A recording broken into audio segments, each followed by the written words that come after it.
Welcome sa Foundations of Faith. Ngayon, pag-uusapan natin ang isang mahalagang bahagi ng buhay Kristiyano, relationships. Sa New Testament, ang community o komunidad ay hindi lang isang magandang ideya. Ito ay isang core value ng pagsunod kay Jesus. Ngunit sa kultura natin ngayon, mga kapatid, uso na ang individualism. Gusto natin lagi na lang tayo nakakulong sa kwarto, nanonood ng Netflix, at mapag-isa. Sabi nga, we are the most connected generation, but we are also the loneliest. Ang dami mong friends online, dami mong kachat online, pero sa totoo lang, walang tunay na kausap. Kapatid, hindi ito ang disenyo ng Diyos para sa iyo, para sa akin, para sa ating lahat. Ang disenyo niya ay bayanihan at pamilya. Tingnan natin ang unang simbahan sa Acts chapter 2 verse 42. Araw-araw sila nagkikita sa kanilang mga tahanan, kumakain at nananalangin. May presensya ng Diyos sa samahan nila. Tayo ay isang katawan, sabi sa 1 Corinthians chapter 12. Wala sa atin ang makapagsasabi na kaya ko ito ng mag-isa. Kailangan natin ng isa't isa. Bakal sa bakal, yan naman ang sabi ng Proverbs chapter 27 verse 17. As iron sharpens iron, so one person sharpens another.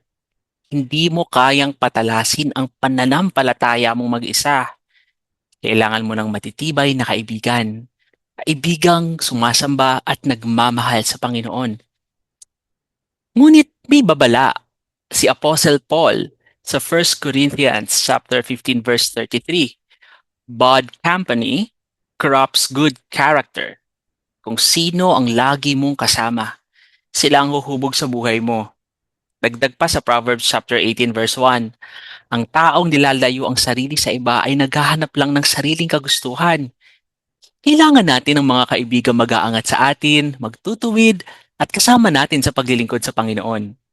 Sabi nga, show me your 5 closest friends, and I will show you your future in 5 years. Ngunit ang tanong, paano tayo magkakaroon ng ganitong mga kaibigan?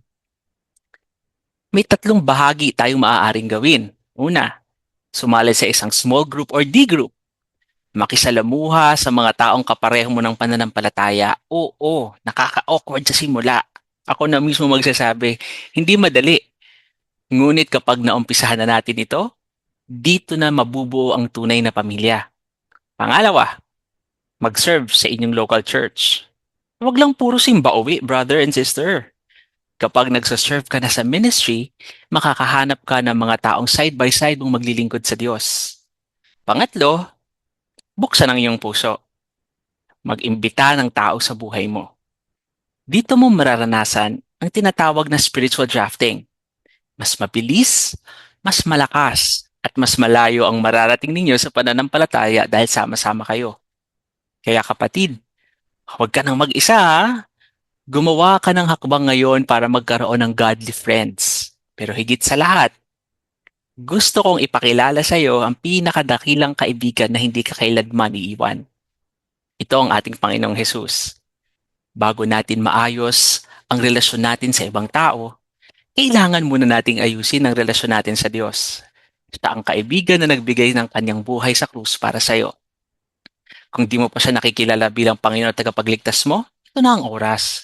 Buksan mo ang puso mo kay Kristo ngayon at bibigyan kanya hindi lang ng buhay na walang hanggan, kundi ng isang tunay na pamilyang espiritual na sasama sa iyo habang buhay. Muli kapatid, have a blessed day. Praise God and all glory to Jesus Christ alone.